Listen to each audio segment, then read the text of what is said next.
Livros na estante, lendo o Pistis Sophia pela primeira vez, parte 11. Eu sou Elisa, do Integra Alma, e se você se encontra aqui, aproveite para curtir, se inscrever no canal, compartilhar suas impressões e, se você pensar em alguém, quem sabe compartilhar esse vídeo com essa pessoa também. Então, nós paramos no capítulo 13, dessa conversa de Jesus com os apóstolos após a sua descida à terra novamente. E vamos continuar então. Ele penetra a segunda esfera. E deixei aquela região e vim para o portal da segunda esfera, que é a providência. Então todos seus portões foram sacudidos e abriram-se.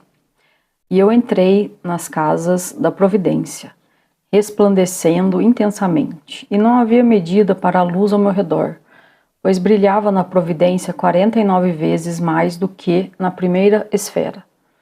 Os poderes da segunda esfera ficam atônitos, prostram-se e adoram-no.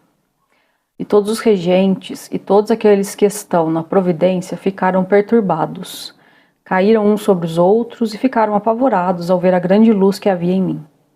Fitaram a minha veste de luz, viram o mistério de seus nomes em minha veste e ficaram ainda mais perturbados e com muito medo, dizendo: como o Senhor do Universo passou por nós sem nosso conhecimento?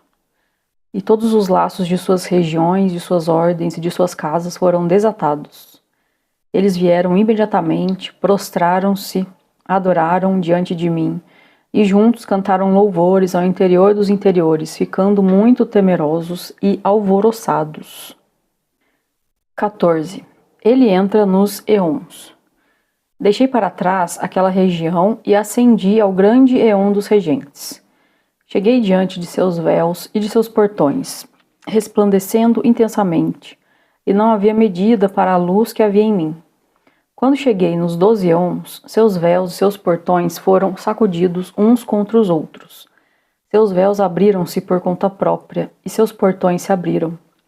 E eu entrei nos eons, resplandecendo intensamente, e não havia medida para a luz ao meu redor, 49 vezes mais forte do que a luz com que brilhei nas casas da providência. Os poderes dos eons ficam atônitos, prostram-se e adoram-no. E todos os anjos dos eons, seus arcanjos, regentes, deuses, senhores, autoridades, tiranos, poderes, centelhas de luz, doadores de luz, sem par, invisíveis, antepassados e poderes tríplices, viram-me resplandecendo intensamente, e não havia medida para a luz que havia em mim. E ficaram abalados e com muito medo quando viram a grande luz que havia ao meu redor. E sua grande perturbação e medo alcançou a região do grande antepassado invisível e dos 3 grandes poderes tríplices. E por causa do grande medo da agitação deles, o grande antepassado e os 3 poderes tríplices ficaram correndo de um lado para outro em sua região e não puderam cerrar todas as suas regiões, por causa do grande medo de que estavam acometidos. E eles também causaram confusão em todos seus eons, esferas e ordens, ficando com medo e muito perturbados por causa da grande luz que estava ao meu redor. Não da qualidade anterior que ficou ao meu redor quando eu estava na terra da humanidade, quando a veste de luz me foi colocada, pois o mundo não poderia aguentar a luz tal como ela era na verdade, pois neste caso seria imediatamente destruído com tudo nele. Na verdade, a luz ao meu redor, nos 12 eons, era 8.700 miríades de vezes mais forte do que estava ao meu redor no mundo de vocês. Miríades. Tem uma nota que fala que é difícil relacionar este número com o anterior, 49 vezes. Provavelmente é uma expressão vaga para dizer muitos milhares de vezes, ou então um véu deliberado. Enfim, Jesus tem uma luz tão grande que talvez nem o sol que a gente consegue perceber que nos esquenta, que nos ilumina, a Terra nos ilumina também,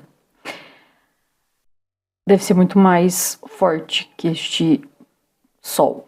Porque o Sol parece que é uma estrela de quinta grandeza, se eu não me engano. Se eu me lembro bem das aulas de geografia.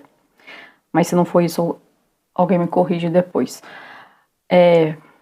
Mas é aquilo que eu falei do Sol. A gente tem tanto receio, medo da potência que é a luz, que a gente tem medo até da nossa própria luz. Então, imagina como nos sentiríamos na presença de Jesus. A gente só pode imaginar mesmo. Se tivermos esse privilégio de chegar pertinho de um ponto de luz dele, assim, eu escolho isso. Mas eu acho que só da gente... Vou falar por mim, né? Só de acompanhar o exemplo dele, falar sobre ele, de certa forma. Eu faço palestra no Centro Espírita sobre o Evangelho, né? Que é Jesus, é praticamente Jesus e os seus exemplos aqui na Terra, explicados à luz do Espiritismo, né? Dos espíritos que Kardec reuniu as informações e formulou, juntou, organizou todos os livros espíritas. Já me conecta com Jesus. Ele sempre foi algo que me trouxe uma certa atenção, que observava, chamava algo em mim. Mas eu só fui ficar amiga dele, digamos assim, foi quando eu descobri que não era só a parte do sofrimento que ele mostrou para cada um de nós. Ele mostrou muito mais do que morrer, ser crucificado, ressuscitar. São 33 anos de exemplos, são toda uma experiência antes de chegar, e agora esses livros também que dizem que são evangelhos apócrifos, nos trazendo outros pontos de vista, e muitos outros livros, espíritas principalmente, também místicos que contam também, né, das experiências de Jesus, enfim. Ele é um ser tão interessante que continuamos falando dele até hoje. E acho que sempre falaremos sobre. Seja como um grande irmão, uma grande inspiração, ou o contrário. Continuando. 15. Adamas e os tiranos lutam contra a luz. Quando todos os que estão nos 12 eons viram a grande luz que havia em mim, ficaram perturbados uns com os outros e correram de um lado para o outro nos eons. E os eons, os céus e todas suas disposições ficaram abalados por causa do intenso medo que sentiam, pois não sabiam o mistério que tinha ocorrido. Adamas, o grande tirano, e todos os tiranos nos eons começaram a lutar em vão contra a luz. Eles não sabiam contra quem estavam lutando, porque não viam nada a não ser a luz dominante. Ao lutarem contra a luz, enfraqueceram-se todos simultaneamente, sendo jogados para baixo nos eons, tornando-se como os habitantes da terra, mortos e sem o sopro da vida. Ele retira deles 1/3 de poderes. Retirei de todos 1/3 de poderes, para que não mais permanecessem ativos em suas ações malévolas e não pudessem realizá-las, quando os homens que estão no mundo os invocassem em seus mistérios, os que os anjos que transgrediram levaram para baixo, isto é, suas feitiçarias. Ele mudou o movimento de suas esferas. Mudei a providência e a esfera sobre a qual eles governam. Fiz com que elas passassem 6 meses voltada para a esquerda, realizando suas influências, e 6 meses voltada para a direita, realizando suas influências. Pois por ordem do primeiro preceito e do primeiro mistério, e eu, o supervisor da luz, colocado, voltados para a esquerda, o tempo todo, realizando suas influências e atividades. 16. Quando entrei em sua região, eles se amotinaram e lutaram contra a luz. Retirei 1/3 de seus poderes, para que não pudessem ser capazes de realizar suas atividades malévolas. Mudei a providência e a esfera sobre a qual governam e coloquei-as voltadas para a esquerda por 6 meses, enquanto completavam seus períodos de influência, e coloquei-as voltadas para a direita por outros 6 meses, enquanto completavam seus períodos de influência. 17. Tendo dito isto aos seus discípulos, acrescentou: Quem tem ouvidos para ouvir, ouça. Maria Madalena pede e recebe permissão para falar. Maria, ouvindo Salvador dizer estas palavras, fitou intensamente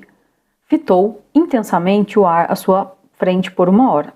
Ela disse: Meu Senhor, dá-me permissão para falar com franqueza.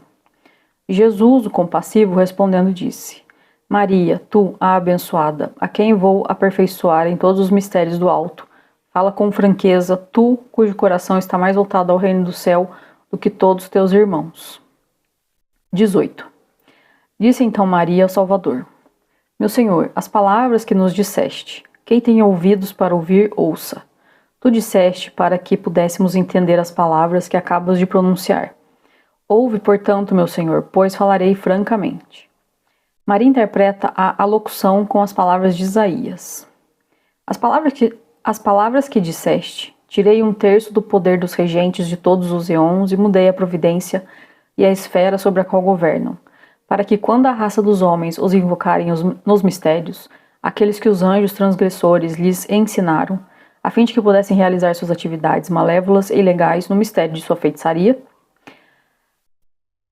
Então, todo esse trecho. As palavras que disseste, para que, então, não pudessem mais realizar suas atividades iníquas a partir daquele momento, porque tu retiraste o poder deles, de seus astrólogos, de seus adivinhos e daqueles que dizem aos homens do mundo todas as coisas que vão ocorrer, para que, a partir deste momento, não compreendam nada do que vai ocorrer. Pois tu moldaste suas esferas, fazendo-as passar 6 meses voltados para a esquerda, completando seus períodos de influência, e outros 6 meses voltados para a direita, completando seus períodos de influência. A respeito destas palavras, então, meu Senhor, o poder que estava no profeta Isaías tinha falado e proclamado outrora numa parábola espiritual, na visão sobre o Egito, onde então, ó Egito, estão teus adivinhos e teus astrólogos, aqueles que clamam da terra e aqueles que clamam de seus estômagos, que declarem a ti, doravante, as atividades que o Senhor Sabaote fará. O poder, então, que estava no profeta Isaías, profetizou a teu respeito que tirarias o poder dos regentes dos eons e que irias mudar sua esfera e sua providência, para que eles não pudessem saber mais nada a partir de então. Por esta razão também disse: Vós, então, não sabereis o que o Senhor Sabaote fará. Isto é, nenhum dos regentes saberá o que tu farás de agora em diante, pois eles são Egito, porque são matéria. O poder, então, que estava em Isaías, profetizou a teu respeito outrora, dizendo: De agora em diante vós não sabereis o que o Senhor Sabaote fará. Em virtude do poder luminoso que tu recebeste de Sabaote, o bom, que está nas regiões da direita e que está hoje em teu corpo material, por esta razão, então, meu Senhor Jesus, tu nos disseste: Quem tem ouvidos para ouvir, ouça, para que pudesse saber quem tinha seu coração ardentemente voltado para o reino do céu. 19. Quando Maria terminou de dizer estas palavras, ele disse: Excelente, Maria, tu és abençoada mais do que todas as mulheres na terra, porque serás a plenitude de todas as plenitudes e a perfeição de todas as perfeições. Jesus elogia Maria, ela o interroga mais sobre a mudança das esferas. Maria, ouvindo Salvador dizer estas palavras, exultou enormemente, veio diante de Jesus, prosternou-se, adorou a seus pés e disse-lhe: Meu Senhor, ouve-me, para que eu possa perguntar sobre estas palavras, antes que nos fales sobre as regiões onde tinhas ido. Jesus respondendo disse a Maria: Fala francamente e não temas, revelar-te-ei todas as coisas que buscas. 20.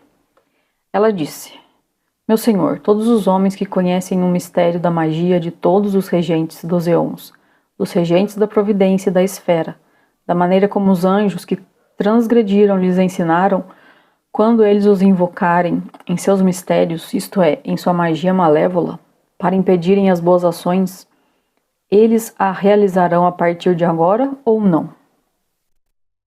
Jesus adianta explicações adicionais sobre a conversão das esferas. Jesus respondendo disse a Maria: Eles não a realizarão como faziam desde o princípio, porque retirei 1/3 do seu poder. Porém, eles vão pedir emprestado daqueles que conhecem os mistérios da magia do 13º eon. E, quando invocarem os mistérios da magia daqueles que estão no 13º eon, certamente vão realizá-la bem, porque não retirei poder daquela região, em conformidade com a ordem do primeiro mistério. 21.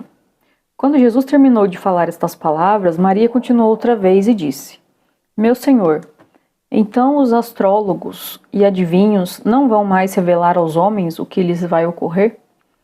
Jesus, respondendo, disse a Maria: Se os astrólogos encontrarem a providência e a esfera voltadas para a esquerda, de acordo com sua primeira extensão, suas palavras vão coincidir e eles dirão o que vai ocorrer. Mas se por acaso encontrarem a providência ou a esfera voltadas para a direita, eles não poderão dizer nada verdadeiro, pois mudei seus períodos de influência e seus quadrados, triângulos e suas configurações óctuplas, dado que suas influências desde o princípio estavam voltadas constantemente para a esquerda, bem como seus quadrados, seus triângulos e configurações óctuplas. Porém agora fiz com que elas passassem 6 meses voltadas para a esquerda e 6 meses para a direita. Aquele que descobrir então a sua contagem, desde o momento em que efetuei sua mudança, colocando-as de forma a passar 6 meses voltadas para a esquerda e 6 meses para a direita, aquele que observá-las corretamente conhecerá certamente seus períodos de influência e vai predizer todas as coisas que vão ocorrer. Da mesma forma também os adivinhos, quando invocarem os nomes dos regentes e por acaso encontrarem-nos voltados para a esquerda, dirão aos homens acuradamente todas as coisas a respeito das quais eles perguntarem aos seus decanos. Por outro lado, se os adivinhos invocarem seus nomes quando eles estiverem voltados para a direita, elas não lhes darão atenção, porque estarão voltadas em outra direção, comparada com a posição original em que eu as havia colocado. Visto que outros são seus nomes quando estão voltados para a esquerda e outros os seus nomes quando estão voltados para a direita. E quando eles as invocarem ao estarem voltadas para a direita, elas não dirão a verdade, mas vão confundi-los e ameaçá-los. Aqueles, então, que não conhecerem seu transcurso, quando estão voltadas para a direita, com seus triângulos, seus quadrados e todas suas figuras, não vão descobrir nada verdadeiro, mas serão lançados em grande confusão e se encontrarão numa grande ilusão, porque agora mudei a operação que desempenhavam anteriormente em seus quadrados, quando voltadas para a esquerda, e em seus triângulos e suas configurações óctuplas, em que elas estavam ocupadas constantemente voltadas para a esquerda. E fiz com que passassem 6 meses formando todas suas configurações voltadas para a direita, para que eles possam ser postos em confusão em todos os estágios. Além disso, fiz com que elas passassem 6 meses voltadas para a esquerda, realizando as atividades de seus períodos de influência e de todas suas configurações, para que os regentes que estão nos eons, em suas esferas, em seus céus e em todas as suas regiões, possam ser postos em confusão e percam-se em erro, a fim de que não possam compreender seus próprios percursos.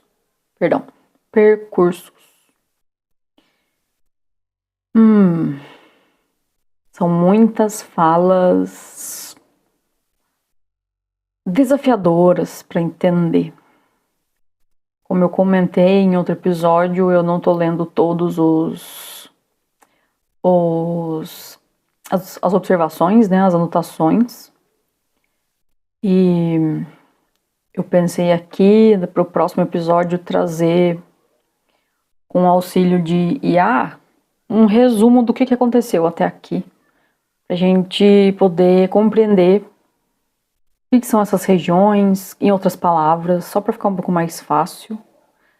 Pode ser que quem escuta entende melhor que eu, mas como são muitas informações, muitos detalhes, eu aproveito de que temos essas facilidades nos dias de hoje para poder nos auxiliar. Então, continuando, 22. Filipe interroga Jesus.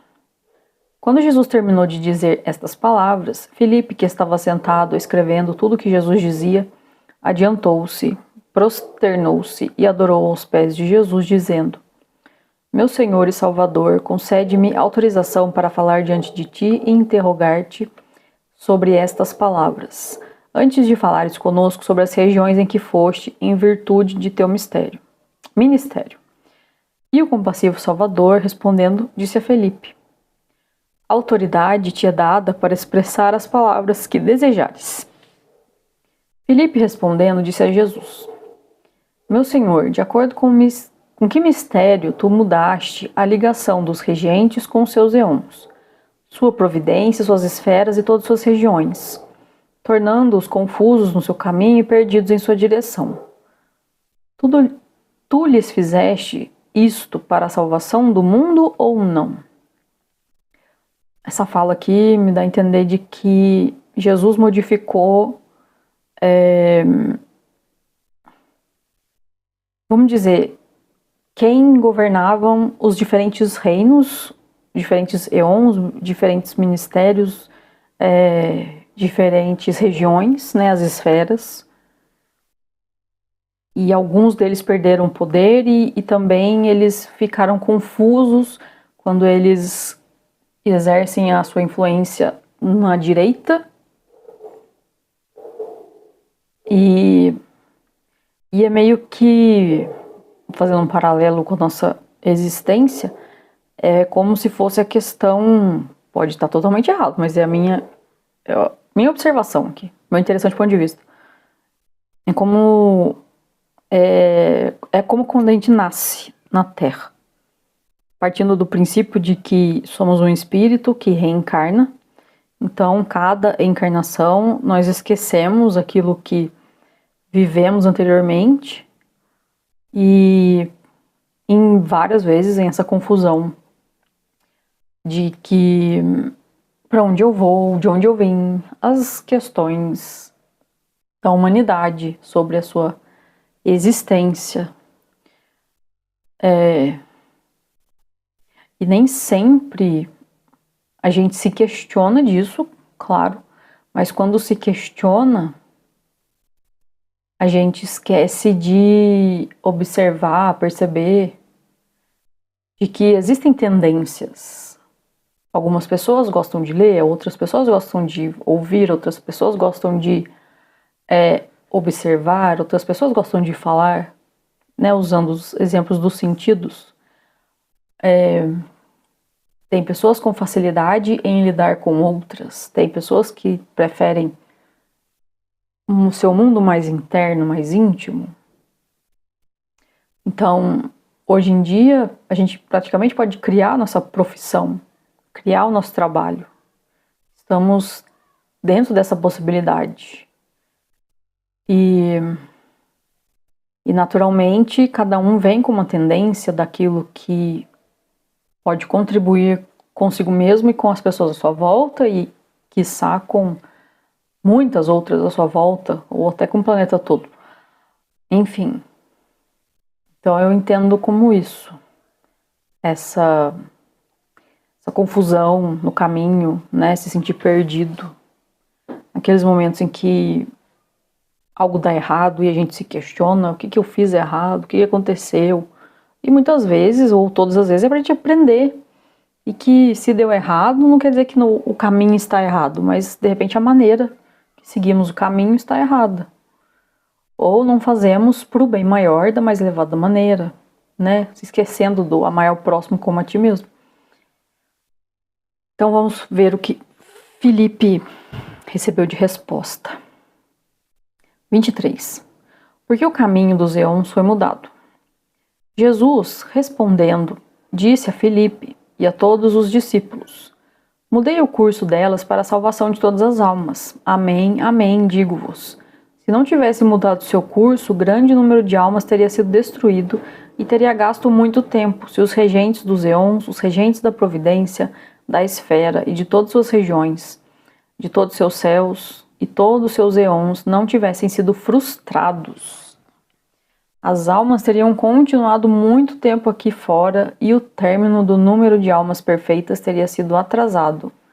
Almas que deverão ser contadas na herança do alto. por meio dos mistérios e deverão se encontrar no tesouro de luz. Por esta razão, mudei seu movimento, para que possam ser iludidos, fiquem perturbados e cedam o poder que está na matéria de seus mundos, e que eles moldam como almas, para que aqueles que serão salvos possam ser rapidamente purificados e elevados ao alto. Eles e todo o poder, e para que aqueles que não serão salvos possam ser rapidamente destruídos. 24. Maria o interroga outra vez.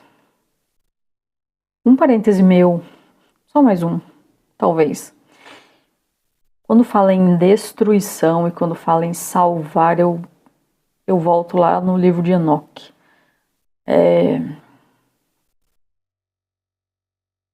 Será mesmo que algo precisa ser destruído, descriado? Será mesmo que existem os salvos e os que vão ser destruídos?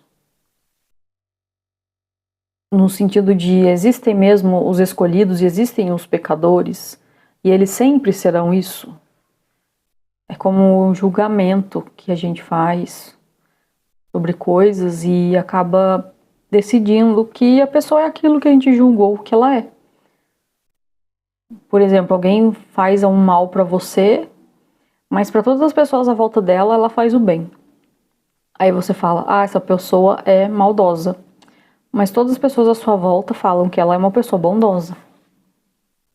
E aí você deixa de perceber todas as outras possibilidades de virtudes dessa pessoa, porque você decidiu que ela é maldosa por algo que ela fez. Então, o que me leva a questionar é o que nós fazemos define quem nós somos sempre? Ou são momentos da evolução? Claro que se eu pegar tudo que eu fiz, vai definir quem eu sou. Mas um ato define quem eu sou eternamente? Melhor nesse ponto de vista, para ficar mais fácil de entender. Porque, querendo ou não, a Elisa de hoje é uma construção de tudo que a Elisa fez no passado, até agora. E, como eu acredito, em outras existências também. Então, o espírito que anima o corpo da Elisa é definido por todas as suas ações. Mas, será que eu posso me definir somente por uma ação? Será que alguém pode olhar e falar, a Elisa fez isso aquela vez, não sei quando, e aquilo ser a definição da Elisa para aquela pessoa? É isso que me leva a refletir. E agora eu pensei pelo outro lado também. Então, se eu vou destruir alguém, é porque as ações desse ser vêm me dizendo que ele tem feito coisas que acabam destruindo tudo à sua volta também, se destruindo. E quando eu salvo alguém, é porque eu também vou salvar todas as ações em que aquela pessoa agiu de boa vontade, na intenção de salvar a si mesmo, salvar as pessoas à sua volta. Então, interessante que eu consegui observar os dois pontos de vista, dos dois lados. Quando se define por algo único, e a definição vem de uma junção de várias ações que se tem, e não de uma única ação. Então, pode-se dizer que existem escolhidos e existem pecadores por um conjunto de ações que aquela pessoa fez, que aquele ser fez. Mas será que ele será sempre o pecador e sempre será o escolhido? Então, por hoje, nesse episódio, já chegamos a um tempo que eu defini como limite. Continuamos a conversa do que Maria vai perguntar a Jesus agora. Até o próximo episódio.